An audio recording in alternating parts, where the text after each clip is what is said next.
Welcome to We Question and Learn. This is Tom Pies. Our guest today is Adam Bratton, and Adam is the executive director of the nonprofit partnership. He has a 20-year track record of diverse experience in nonprofit management. And Adam, I'm not going to read your resume, but I have a list of different organizations that you have actively worked at, participated in. Allegheny College, right. The Robert H. Jackson Center in Jamestown. Yep. Explain what that is, because some folks hear the name all the time. They see the sign on the road. Right. What was that? What is that? Yeah, the Jackson Center was created to honor Robert H. Jackson, who was a Supreme Court justice and the prosecutor of the Nazis in Nuremberg, so kind of the father of international law. And this center was created back in, I think, 2000. Yeah. 2001, and it was it's a great resource to remember Jackson's legacy, but also to talk about how that legacy impacts our current day. And I should preface, he was from Jamestown, so that's why it was created in Jamestown. But a lot of what he did has had an impact throughout our history since he was alive, including creating this international law. So all the international law war crime tribunals that exist now stem from what he did at Nuremberg.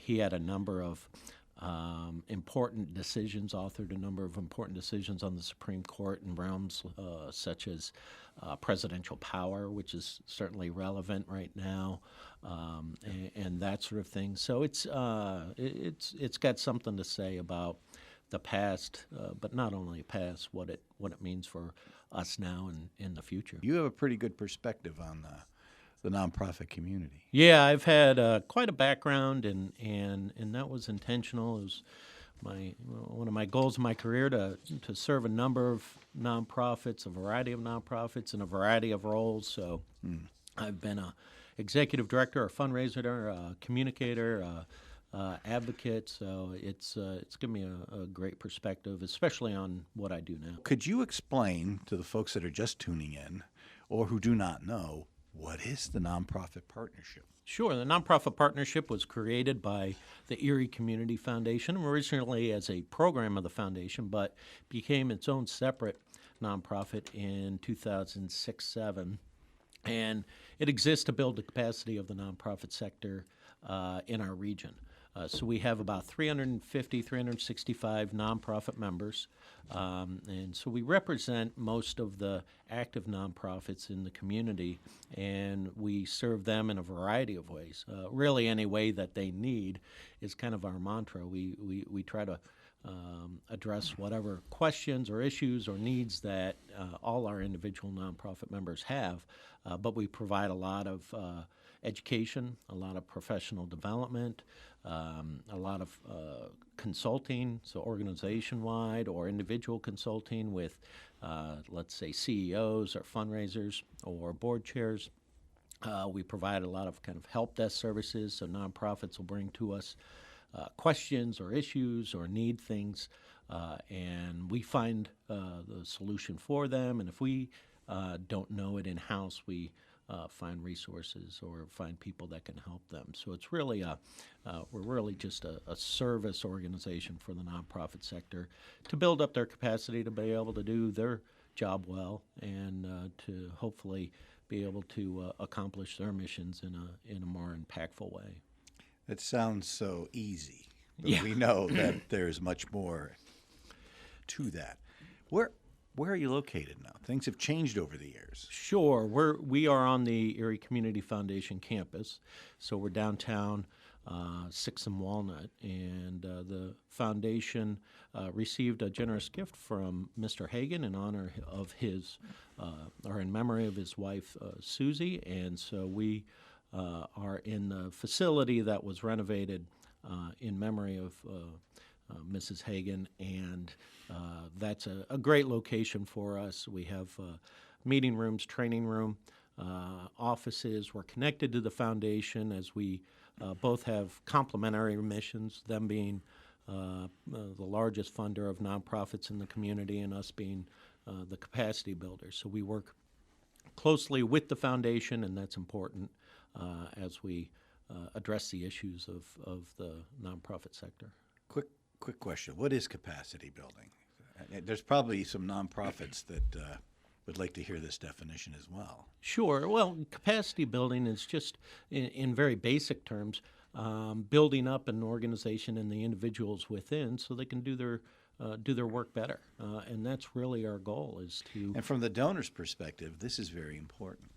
Right. It's if our nonprofits and the people within have more resources, are better educated, and have professional development activities, and have the ability to stretch their resources and really take advantage and steward their resources, obviously that I would think would be important to donors because the donor dollars are going farther if those organizations function in a more healthy manner, and that's really one of our primary goals.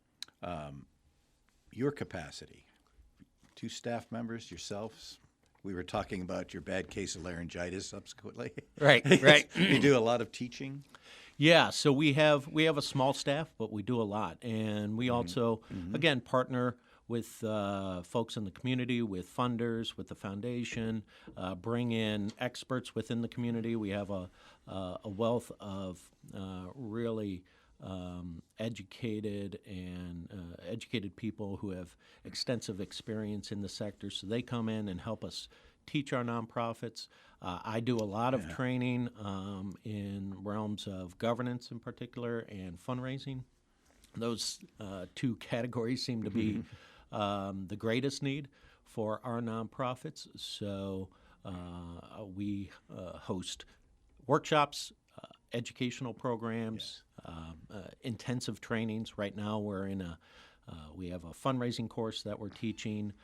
I regularly teach a governance course specifically for board members and executive directors. Wow. Thank you, because that was the next question. You don't only work with nonprofits. You work with their boards. Yep, that's a big focus. And I guess I've been on the job almost 3 years, so it was probably one of the bigger surprises that was the desire and the need within the nonprofit sector to help their boards understand what their roles are and help their boards do a better job. So I became a certified nonprofit board consultant with BoardSource. Okay. Yeah. And that's... tell people what BoardSource is. This is important. Yeah, BoardSource is the go-to clearinghouse for best practice in nonprofit governance. So they have extensive resources on the best practice and best in roles and responsibilities for board members. Because ultimately board members are, if nothing else, the moral owners of our nonprofits. I think sometimes boards forget that this is just not you sitting and voting on something. You have a responsibility. Yeah, they have more responsibility than anybody. It's hard to convince board members what they're responsible for at times. Well, it's often easy since it's volunteer. Easy to be on a board. Well, and it's easy to sometimes maybe defer to an executive director or the staff, that responsibility. But the matter is that the boards are the ultimate authority for the nonprofit organizations. Law doesn't require any other existence, staff or otherwise, except for a board of directors. So when you start a nonprofit, you have to have a board. You don't have to have a staff or other entities involved. And in America, it's a historical. It goes back hundreds of years where there's this exchange where nonprofits are set up, they're tax exempt. They're created to pursue a mission, and in exchange, the board exists really to represent the public, because nonprofits exist for the public good, and the boards are there to represent the public and ensure the organization pursues its mission in an appropriate manner. Let's backtrack to something you mentioned, and that is over 360, one for every day of the year in Erie, Pennsylvania. A board slash nonprofit organization, one for every day of the year. Maybe that's your new That fundraising new mechanism. tagline, Every board gets a day, and Right, every right. group gets a day. And we'll backtrack because you do offer a day to everybody. But in some perspective, are there too many nonprofits in Erie, Pennsylvania, and Northwest Pennsylvania, your governance area? Or how did that come to? Is that normal for communities since you've traveled across the country and seen this? Yeah, Let's see. What's your perspective on that? there are a lot of nonprofits. In the United States, not counting churches, there's 1.5 million nonprofits. Across the whole country. Across the This is- whole okay, country. yeah. If you count churches, that's probably approaching 1.8 million, 1.9 million. So I don't think we're unusual as to the number of nonprofits we have. What we try to encourage nonprofits to do, especially the smaller ones, is work together. If you have a small nonprofit, and most of our members, 60% or so, have budgets under $250,000. 60%. Right. Then sometimes it's hard to really have a significant impact. And if you're one of those smaller or medium-sized nonprofits and you work collaboratively Yep. with other nonprofits, you can share resources, you can share experience, staff, and hopefully scale up and have a greater impact on what you're trying to do. Which is what your organization does, I believe. Right. Well, one of our goals, one of the elements of our vision is to increase the networks within nonprofits, increase that collaboration, and again, it's always not. We don't take that there's too many nonprofits. There's as many as there are to serve the need, but it's more, I think, important for those nonprofits to really take a look at how can I have a greater impact on achieving my mission? And often that might be to collaborate, merge, ally with other nonprofits. Those sorts of things should be explored because ultimately, and I talk to boards all the time, the devotion is to the mission. It's not to the organization. So nonprofits were created for a mission. They don't exist to be an organization or to be a nonprofit, and they should look at the best way they can accomplish that mission. And if that means working with others, if that means you've accomplished the mission and you have to shut down, whatever, it's ultimately your goal is to achieve a mission and not run an organization. What a good insight. While we're talking about that, that is the 365 so-called number of nonprofits fundraising. Right. It seems like I used to have an analogy like a nest of little birds, and they're all cheeping for their share of the pie. First, let's talk about fundraising. Do you offer that kind of training? Yes, we have an intensive fundraising course that we provide. The one thing in the nonprofit sector, there are very few professional fundraisers. I was a professional fundraiser for a number of years. Most of the time in the nonprofit sector, the fundraising job is given to either the executive director or some other staff member as part of their job. That's not their only job. And so what we find with our fundraising course is a lot of those folks come in who have many other jobs within the organization and need to learn the tenets of fundraising. So that's what we see with our course, and it's hopefully a great resource for them. I'm sure it's well participated in. I'm sure. Yeah, we got a great class right now that's going on. There's 15, 16 members within the class, and we offer this multiple times every year. And again, it's not the professional fundraisers.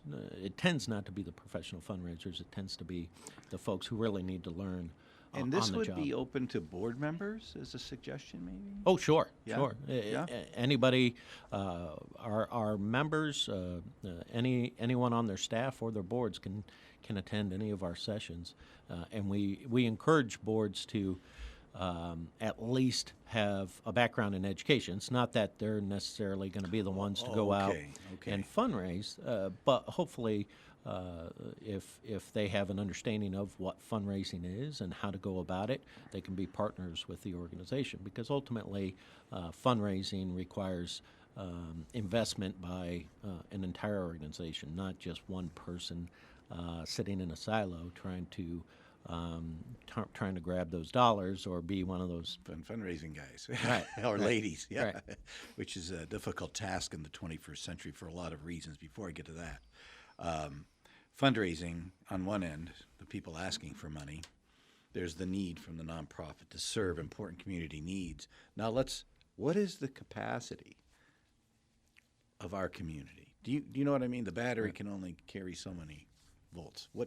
Sure. How are we? What is your perspective on community capacity? I think there's significant capacity. I think for whatever reason, nonprofits have not, most nonprofits have not developed sophisticated fundraising programs.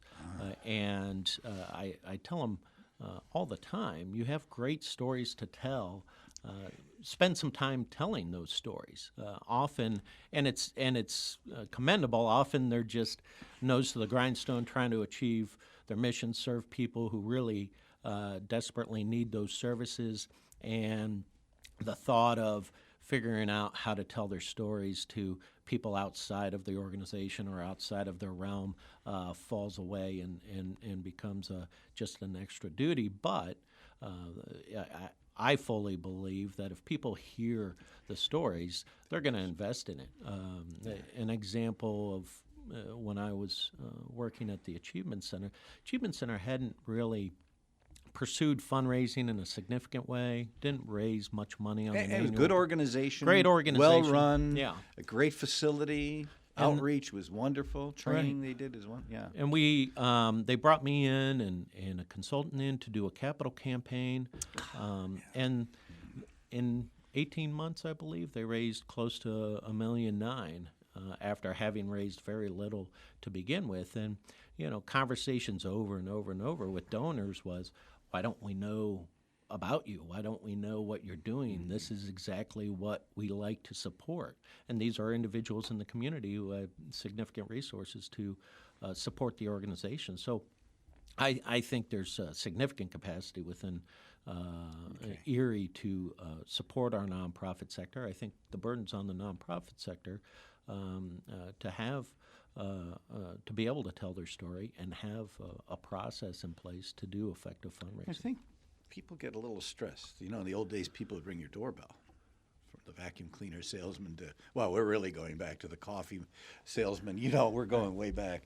But this concept of just wandering around asking for money is sometimes detrimental to your organization. You really should be, as you said, fundraising is a process. Having a script. If nothing else, it's a process, and we teach that all the time. If you follow a process and if you're disciplined about it, there's people out there who want to support you. So it can't be kind of a scattershot. When I get to it, sort of thing.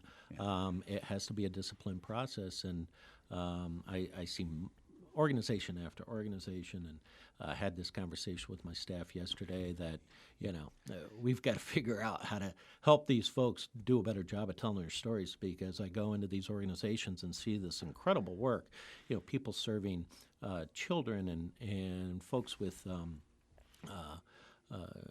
disabilities or other challenges, and nobody knows what they're doing, and it's inspiring and heartbreaking at the same time, because people should know what they're doing. I've witnessed several capital campaigns over the years. What's the prerequisite for a capital campaign? Do you folks help with that? Sure. Do you help with the requirements needed? Aren't there some rules right now in this community relative to doing a capital campaign? Well, sort of. There's years ago, I believe in the 70s, a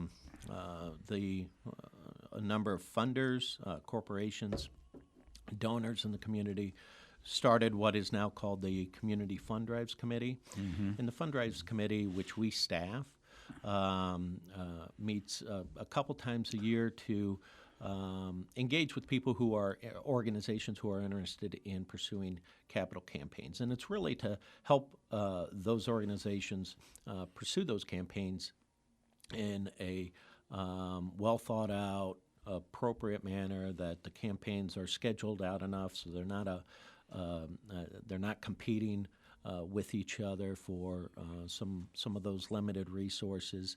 And yeah, so I think it's somewhat unique to Erie that funders, again, in the 70s created this There were mechanism. many arguments over the practicality of that. I mean, I need money. I'm going to have a capital campaign. Right. On the other hand, you can tap the community to the point where, once again, it's the little chirping bird theory. You have too many distractions from the and cause it's- at hand. so to Yeah, speak. I think it's more that capital campaigns and serious fundraising campaigns, whether they're capital campaigns, endowment, or just creating a fundraising program from ground up, is a serious process, and one that requires a level of experience, expertise, and yeah, so you can't wake up one day and say, I We need need 500,000, so I'm going to create a nice brochure and some and reach out to folks, because that's not how the process works. And if you don't have your story written,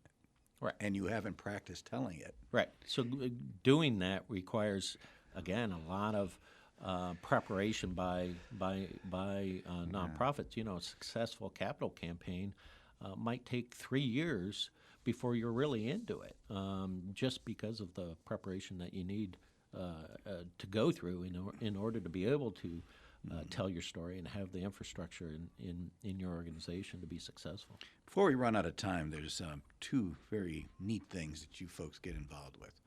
Let's talk about Erie Gives Day for a second, if that's okay. Sure. Yep. Yeah, Erie Gives is again, I think, somewhat unique to Erie in its success. There's a lot of cities that run giving days. Erie Gives Day, which was started by the Community Foundation a number of years ago, has seen incredible success. It's last year it raised $4.4 million. Isn't that amazing in a community this size? Right, and everybody who I talk to who's outside of this community thinks it's amazing. I remember I was down in New Orleans, and they had a giving day, and they were so proud. New Orleans, so proud that they had raised like $3.5–4 million.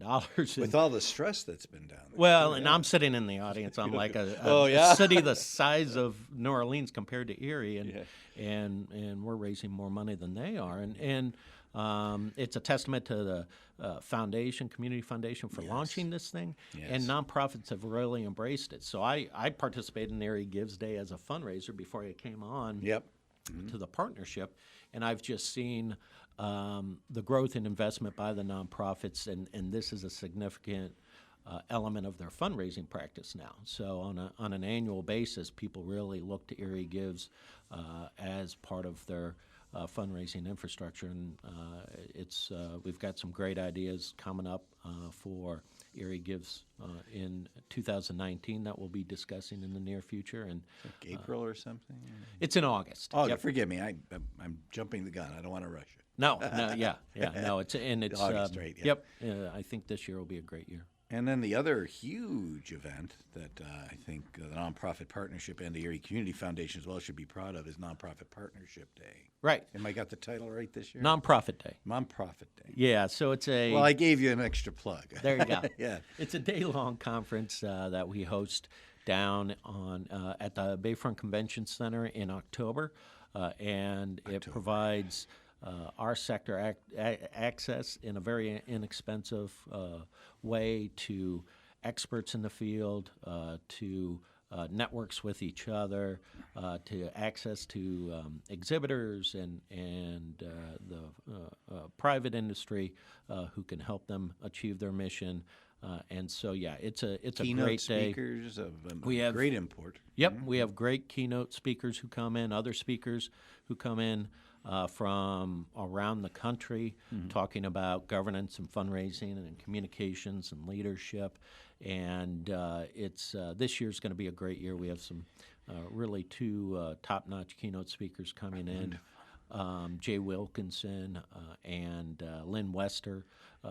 Jay runs a corporation that helps nonprofits with website creation, communications, Wow. social media.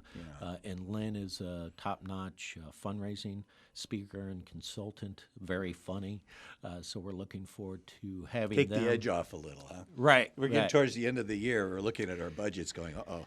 Right. And it's again, it's a lot of nonprofits don't have the resources to invest in professional development for their staff, to travel to D.C. or Chicago or L.A. for conferences and that sort of thing. So we're bringing that here to Erie. How many people do you get to that event? Last year we had, in total, we had about 400 Wow. attendees. Yeah. And we're thinking this year is going to be That's a much big more than event that. considering it's sort of a laser event to the nonprofit world, but Yep. that brings a lot of folks in. It brings folks in. There's a lot of folks in Erie that take advantage, but we're seeing a lot of folks regionally now coming from Buffalo and Pittsburgh and Okay. Cleveland who are, I think people are seeing and recognizing really the value of and quality of the speakers and the program on that day. So we're hoping this year is bigger and better. For nonprofits, for board members, or just folks who may have developed a question in their mind listening to you, Adam, how can they find you, and what's the best way? And Best way is to go to our website, yourmpp.org. So Y-O-U-R. it's a new thing, right? Huh? Yep, YRURMPP.org, and they can get all our contact information, but better yet, they can look at all the programs and events that we have and things coming up. We have an extensive resource library, which is all best practice information that we have vetted on a variety of topics, heavy on fundraising and governance and communications, but a variety of topics exists there, and a job board that's very popular for jobs within the nonprofit sector. So there's a lot of resources. People can sign up for our newsletters and that sort of thing, and just get a lot of access to the sector and best practice resources for the sector. Adam Bratton, Executive Director of the Nonprofit Partnership. Hearty thanks for taking time to come and record this interview. We appreciate you being here. Certainly appreciate your insight. Well, I thank you, Tom. It's always great to come chat with you, and you were one of the founding members of the nonprofit partnership. Well, so not we that it was appreciate- a little earlier than when I got there. I think by about 3 or 4 years. Well, It's solidified under that. you were there when we were youngsters. But so. that's not the important thing. The important thing is that you folks are here in the community. Adam, you're here in the community. The foundation supports you. The Erie Community Foundation supports you. And I can unequivocally say, of all the nonprofits that I talk to, I get nothing but positive comments about the services that you provide for our nonprofit community. And I think our donors and board members appreciate you as well because you keep things on track. Well, we try, and I appreciate that. I've got a great team and a great relationship with the foundation. We couldn't do it without them, and so we're in a process of planning for our future, so new things to come. Thank you for being here. Thank you, Tom.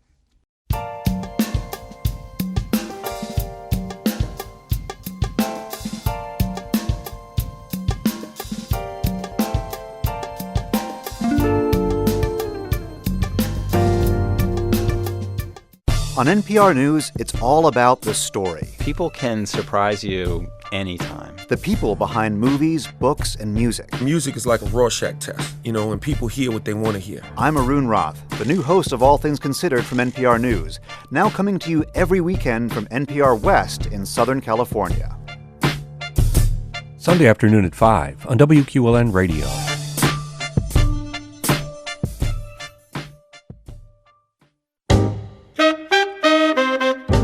Hi, this is Jeff Hanley, host of Jazz Happening Now. Each week we listen to some of the latest jazz recordings, and I think you'll be thrilled by what today's jazz musicians are doing and saying.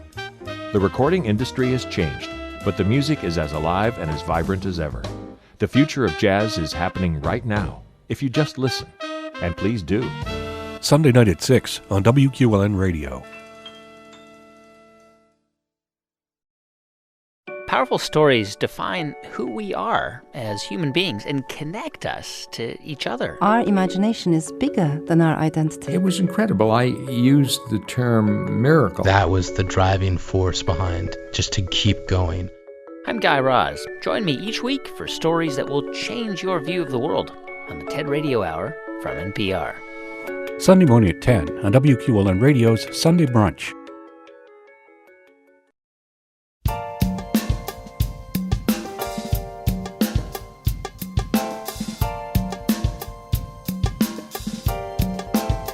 Welcome to We Question and Learn. This is Tom Pies. This program is underwritten by Strategy Solutions, a business development firm that provides strategic planning, market research, and project management services to private corporations, faith, and community-based nonprofits and communities on the web at getstrategy.com. Ashley Senger, welcome to the studios. We're glad you're here. Yes, thank you. Thank you very much. We decided to have you come, and we're very pleased that you did come to the studios because this is a little different. Your company is called Language Collaborations, LLC, so we can disclaim that, let everybody know that you've been doing this, not for a long time, but certainly for a great need. And I think what really struck me was that you solve a specific problem for this community. I'm going to let you identify what that is. Yes, so I solve the problem in the community that we have a very large population of refugees and immigrants in the community that their first language is not English. So 18% of Erie's population are refugees. What provoked you to start working in this arena? Well, my background is English as a second language. I've taught English as a second language for 8 years right now. I started in public schools. My background's actually elementary education, and then I earned my certificate in English as a second language, and I worked up through high schools, and then I decided that I wanted to start working with adults. So you've been doing this for a while. Yes, I've been teaching English as a second language for 8 years, and okay, so not a new project for you. No, absolutely not. So I do have a lot of experience, and I really started working with adults. I worked for the ELS program on Point Park University. Okay. So there was a program for Point Park University students, and what they did was we worked with international students to get them prepared to actually go into the universities. And then once I moved up to Erie, I started working at Gannon University. Okay. So help me out. This is fascinating because first of all, you're dealing with a group of people, probably very intelligent college-level students. Yes. They do not speak English. Yes. How did they get here? So they, most of my students were from Saudi Arabia, and there was a scholarship program between Saudi Arabia and the United States. Yeah. And so what Saudi Arabia did was they identified certain high need areas, and they had students that they felt were qualified to fill that need, and they would send them to the United States to get an education. So most of them that I would get were pretty low-level speaking students. They were between the ages of 18 the whole way up to probably about 45. And so some they're of them cognizant enough of the English language to be able to fly, get a ticket, come to the airport maybe? Yes, some of them would come here, and the only thing that they knew was hello and yes or no. How do you get around? I don't know. They had a difficult time, and so they were very nervous, and of course they had a lot of stories about how scared they were getting off the plane. Do you speak another language, just out of curiosity? So actually that is the most popular Here's the challenge question. now. Yes. Well, I studied Spanish for 8 years, but I have rarely used my Spanish skills at all because most of the population I work with are Arabic speakers, and that's actually still true today. And their text and their script is different. Yes. It's not like you can just hand them a note or translate on a... Do you translate on a device by any chance? No. So best practice for English as a second language is to not translate at all. So it's really would be unfair, especially in my what I'm doing right now and actually in the past, is that I may have had one or two other students, maybe a few more, that they did not speak Arabic. So I'd actually be spending more time translating in Arabic, Chinese, German, whatever the language was. How do you do that? I'm sorry. Yes, it's fascinating. So in the classroom, it's a lot of pictures. Okay. It's a lot of me acting out things very, very simple language. It's really interesting to watch because I have had true beginners that really do not know anything past hello. Some of them don't know how to say what their name is. So it's really just and they're repetition. Students now. And they're students, so they would come to the United States, and they were only in the English as a second language courses. So they were not going to the professors and their major courses yet. So the way that it's structured is that they would come to the United States, and then we would determine, doing different testing, what levels that they were in. So beginning, intermediate, or advanced. Put that in reverse. What would happen if you went to Saudi Arabia? Have you thought about that? If I've ever gone to Saudi Arabia, they would probably go through the same, I would assume, same process if you were a student, because I actually studied abroad in Mexico. Okay. And so that was actually the process that I went through. And you knew no Spanish. Yes, so this was when I was in college, and I studied abroad there and went to a university in Mexico, and that was the process that I went through. So you have some experience from the other side. I do, absolutely, and I think that helps me a lot to understand language learning. Even though I don't know Arabic, I know how someone learns a language. So how many students did you have? Oh my goodness, hundreds of students. Hundreds, not just 10, 20. Oh my goodness, I've had hundreds of students. And I've seen students that have come to the United States that knew absolutely nothing, hello, yes, and no. And then I've seen them actually the entire way through their university career and have seen them graduate. How do they even know what classroom to get into? That is a lot of pictures also. There's a couple different departments in the universities that I've worked at, and so some of them deal with getting them to know which classroom that they're in, getting them situated with their visas, and then after all that's taken care of, then they would come to me, and then I'm actually the one that's teaching them. So I never dealt with visas or anything legal like that. You're the one that does the teaching work, not the expediting. No, I'm the one that's actually getting them. That has to be a relief to some degree, but now we're back in the classroom. You have how many students in a classroom? Well, in the university, I would say at one point, I had 25. Which to a typical classroom is still a lot, but if you have 25 students in your class that do not know English and they all speak different languages, I'm sorry, you have to stop me. I thought there'd be all Spanish, all folks from Saudi Arabia, maybe Germany. You're saying each one of those students could potentially speak a different language. No, this is like landing on Mars. Yes, and for me, I actually would prefer that the class is more diverse. So I would prefer that the class did not just have one language. I would prefer that they all didn't just only speak Arabic or only speak Spanish, because then it gives the class such a better feel, because then our real language to communicate is English. They cannot say a word they can, but it would do them no good to speak other than English or speak an English word. Exactly. They're not going to be able to communicate with their partner in class if we do partner work. I'm still trying to imagine this. Yes. Okay, so your typical first class day, what's that like? So the very first day of class it's difficult in the university because we have to have a syllabus.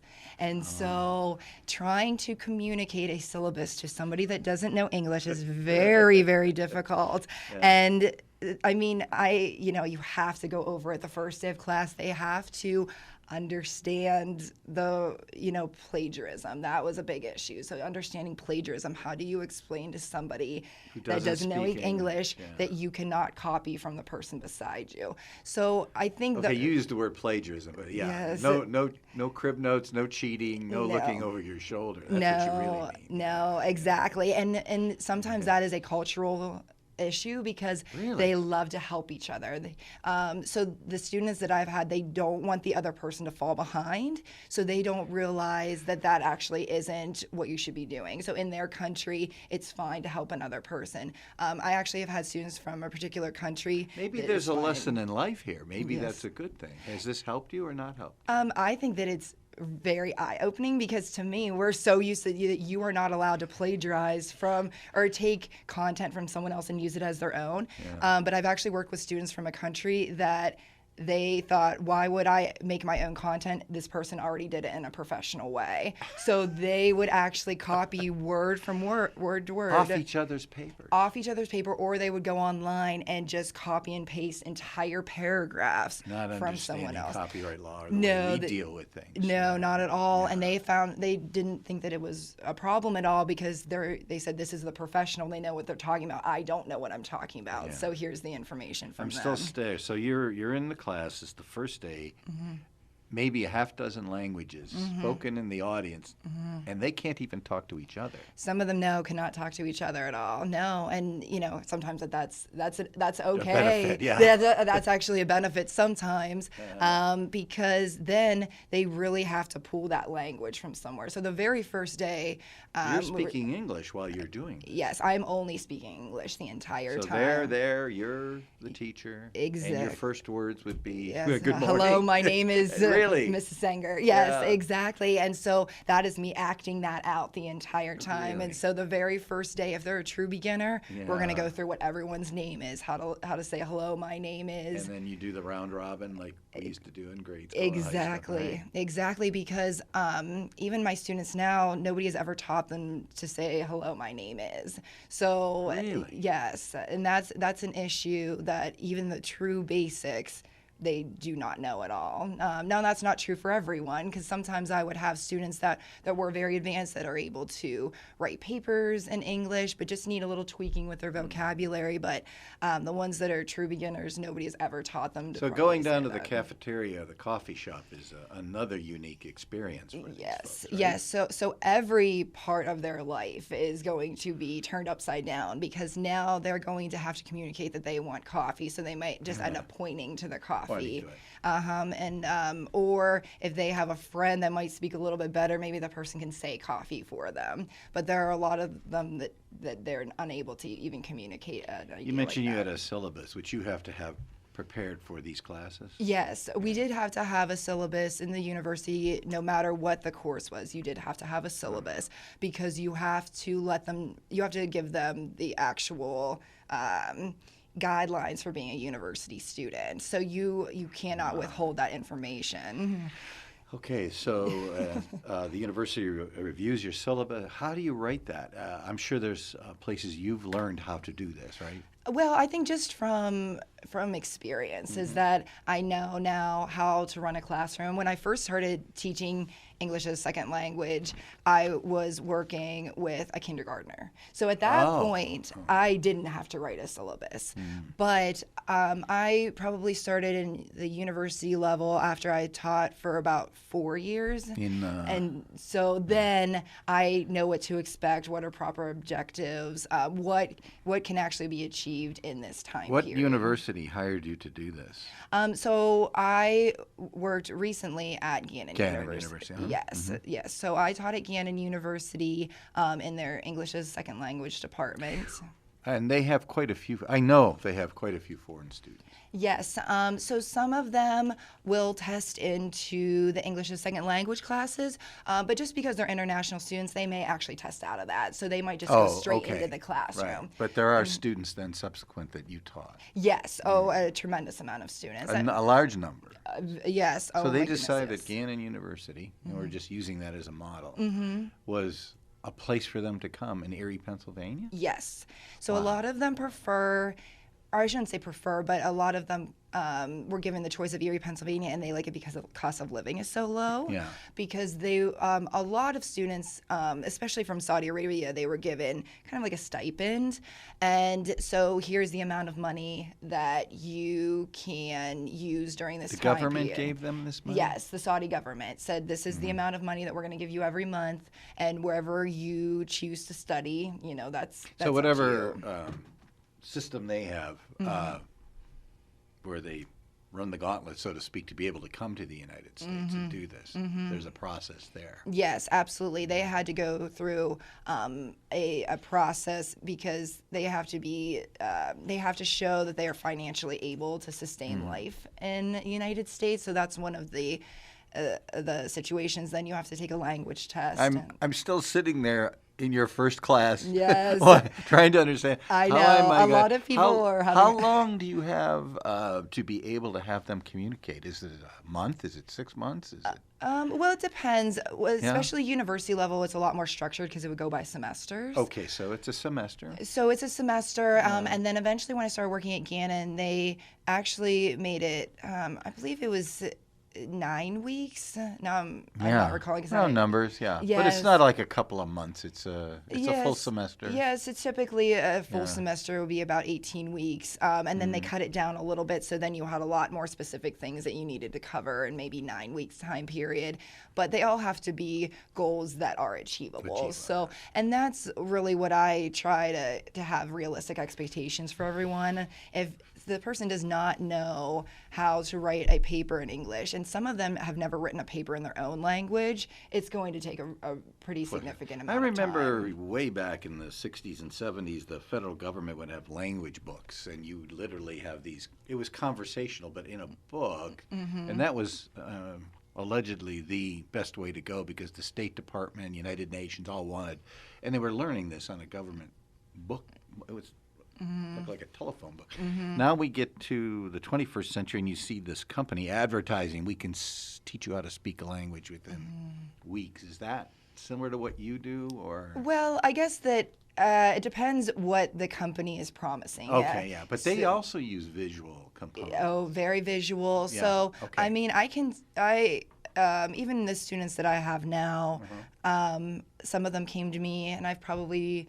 I've had them for 5 to 6 weeks. And some of them did not know how to say, hello, my name is. And I've taken them that they are able to communicate in that way.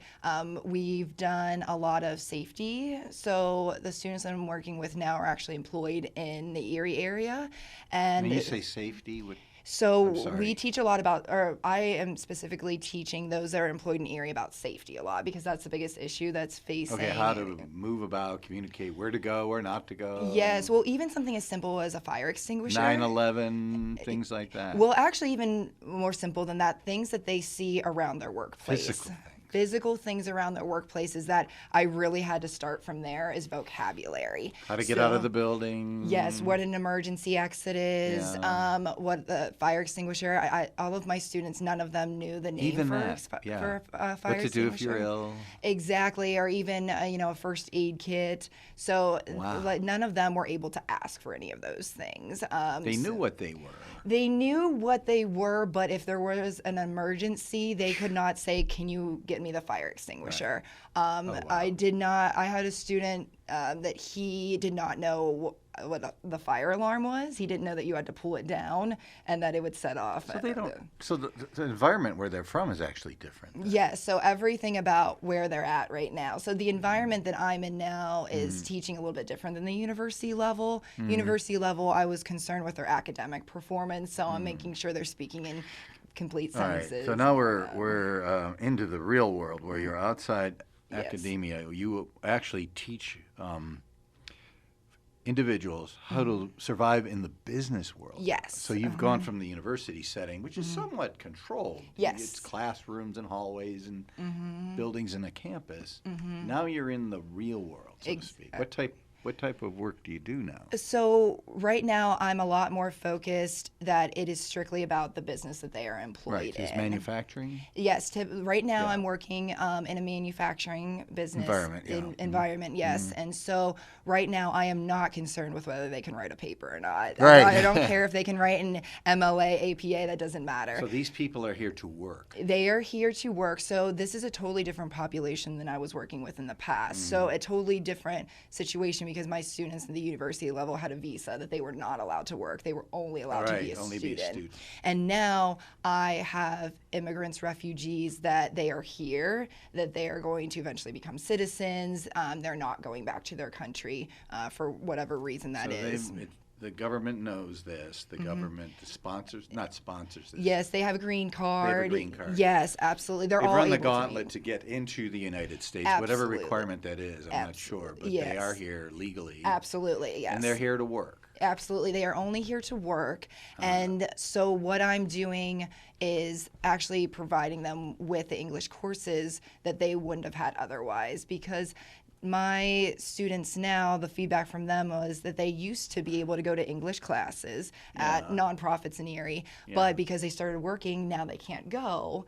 Okay. So, yes, and I know there are several nonprofits that work diligently with non-English speaking folks to help them adapt to their environment, get an education, go to work, take care of their children. Now I'm imagining these folks have families? Oh, absolutely. Some of them have 4 children. Some of them might have 5 children. They have pretty large families, and they came over here, and they don't even have driver's licenses. Actually, several of them do have driver's licenses. But it's not, okay, I have one, I can drive to work. Yes, well, sometimes. They are able to drive to work, and if they're not, then a friend will pick them up. So they are able to get to work, however that is. Some of them live close to the manufacturing company, and so that's fine. Some of them may walk, but I think that their first order of business is probably to get their driver's license, because in Erie probably isn't the best place to not have a driver's license, or it's going to be a little bit more difficult for them. Anywhere. And then they're also going to have to deal with the language of how to get on the bus and how to know where to go. So it's going to be a lot easier for them to probably get their driver's license. Things that you and I take for granted, like cashing our paycheck. Yes. Going to the bank and speaking with a teller. This is all a different experience. Absolutely. And so the students I had would not be able to speak to a teller in a effective way at all. So, but are they thrilled to be here? Absolutely. So they're thrilled to be here. Absolutely. So the students that I have all are from a war-torn country that stressed environment. Absolutely. We know. We watched all of it. Exactly. So the first day I was there, I asked them what country they were all from, and so most of my students are from Syria. And so Okay. Yes. Thank you for that. Yes, so most of them are from Syria, and they said, in the most broken English way, our leader is very bad. We had to come here. They don't have the benefits we have. Exactly. They said, I had to bring my children here because our leader is very bad, and all of that. So that's how they communicated to me. Is this going on all over the United States? Are these classes available? Are these what you do? Is it ubiquitous? I have found different models. So when I was starting this, I came up with the idea myself. I didn't see it anywhere else. So I actually started in my mind. I didn't copy from what any other company was doing. You had to design a program. There's not a general program in this country for immigrants? No, no, not that I have come across. So my program that I designed is completely made by myself with input from manufacturing. So you did this from scratch. So I was imagining that other universities or manufacturers or the government had programs like this. They may have some programs, but I really wanted to make mine something that could eventually be proprietary, that is really intellectual property of my own. And you're solving a problem for the Erie community. Exactly. So it's really geared towards what does the Erie community need? What do businesses need? Because the business is my actual customer. Yeah, sure, of course. So what do they need to make sure that these employees are retained and then eventually, hopefully, promoted in the future? As long as if I can eliminate the language barrier, and that's the only issue that's standing between them and a promotion in the company. And we know there's government caps on the number of folks that can come to the United States and the reasons why. They run the gauntlet to get here. Absolutely. It's not easy to be here. If you've watched the news lately, there's a limited number of immigrants. Yes. They do get here, and then your program helps them. Yes, so my program is specifically geared towards helping them only in the workplace. So I'm not teaching them how to ride the bus. Or how to go to the supermarket. No, which is what you did before. Exactly, exactly. So I've kind of changed, what... The scope of the program. Yes, and that's the way to make an effective program, too. So it's not general English at all. Instantly, my mind exploded. This could be franchised. This could be carried. So you actually have taken some steps. You've talked to some economic development groups to help you out? Absolutely. So I have been all over Erie County. And I really started from scratch because I'm not from the Erie area. I really didn't know how to go about starting a business at all. I've always been a teacher. And so the business aspect of it was very new to me. And I just knew I needed to hit the ground running, and I needed to figure out how to run this. So I have been involved in the Idea Fund program. I was a finalist in the Idea Fund. I'm actually going back to repitch my business for them in the near future. And you've been to the SBDC, you mentioned. I've been to the SBDC. I was actually a part of the first class. Which is at Gannon. So you had one connection. Exactly, which is a great first step for anyone that's starting a business is the SBDC. They do a great job. Because their program is actually called the First Step. And so they tell you everything that you need to know about the basics of running a business. I was also involved in the first class of Co-Starters. So Co-Starters is a program for small businesses. And it's really kind of the beginning stages. Some of the people in my class were in the true beginning, that they had started their business the week before we started class, and some of them had been in a little bit longer. I was going to say, a lot of the entrepreneurs, they come up with a great idea. They run the gauntlet through the SBDC and the Erie Technology Incubator if they get to that point, or maybe Penn State. But you already had this program, and you've already worked in a university setting. You're now creating an economic value to a company. Exactly. To put these folks to work. I think for me it's been difficult because I am the only person in Erie that's doing exactly You're the only that. one. Yeah. So I really couldn't base it off of, is someone else successful? And from what you tell me, this is not ubiquitous. This is not all over the country. What you're doing is new. Yeah, somewhat. I mean, I've been able to find other programs around, but it's definitely not a flooded market. I even looked at Pittsburgh. I don't believe that there's anyone in Pittsburgh. Yeah, look at all the universities and companies and the large manufacturers that are there. Yes, exactly. So, I mean, there may be really small, programs like myself, perhaps in Pittsburgh, but if you search it, it's not a huge flooded market of people that are trying to go into businesses. Well, it's difficult to get into because you have to have these language skills. Exactly, and English as a second language, it's actually somewhat difficult to find those who are certified to teach English as a second language. So that's probably why it's not such a flooded students market. aren't waking up and I'm going to teach language as my major. Exactly. So I think that I know when I was in school, it was definitely improperly placed into different courses. English as a second language. And maybe it seems to me that problem has been here since. It's been here for a long time, but for some reason, people have come to the United States. Exactly, and for some reason it hasn't caught on. There's definitely not an abundance of English as a second language teachers at all. So I don't know why that is, or maybe it is intimidating to somebody to go into a room with all these people that don't know English. I apologize for interrupting you, but now corporate America is realizing that these are viable workers. Exactly. Yeah, we're not going to get into the philosophical aspects of that, but it's better to have everyone working, or most everyone working, than folks just doling off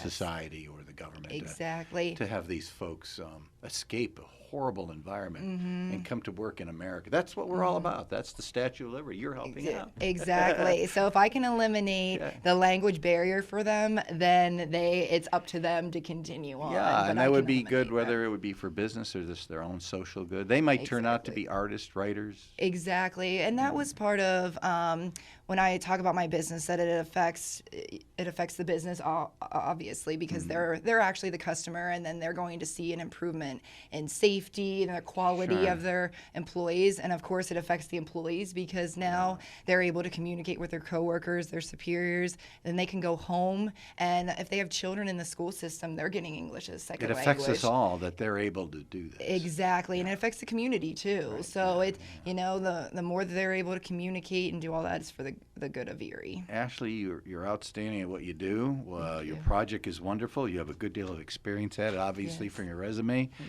I hope your company does really well. But I think we've learned something today that we did not know about, and you're honestly, I could say one of a kind. Congratulations. I hope this explodes for you in some way. And thank you for letting the audience know what problem you're solving for our community. Thank you very much for being here. Yes, thank you so much. Thank you.